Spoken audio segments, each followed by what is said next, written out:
So, lately we've been looking a lot at the idea of this world being a manifestation of the Vedas, that the scriptures are all hidden within this manifest material world.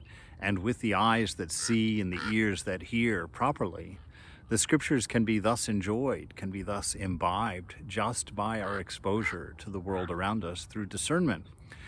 And I was quite excited when I ran across the story of Yadu meeting Avadhuta. Avadhuta was a realized soul that was wandering, and Yadu actually met him and has this conversation with him saying, how is it that most people are scorched by lust and greed in this world and lost in the constant flow of desires and wanting fulfillment through their senses?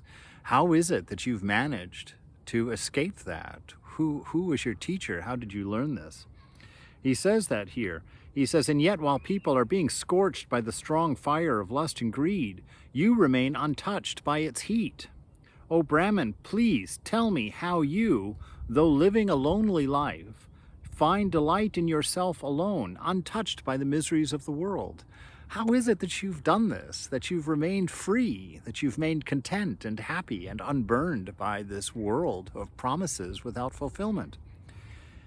Being thus questioned, the intelligent Yadu answers this way.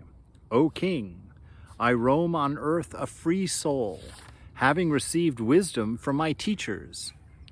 Listen and hear who are my teachers: the earth, the air, the ether, the water, the fire, the moon, the sun, the pigeon, the python, the sea, the moth, the elephant, the bee, the honey gatherer, the deer, the fish, the courtesan Pingala, the osprey, the child, the maiden, the arrow maker, the snake, the spider, and a particular insect known as the Brahmarakita.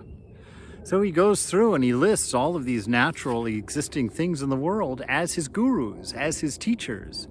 And so I thought, just like we were going through the riddles from the earlier chapter, that each day here for a while, I will take a couple of these teachers from the world and describe what he learned from them.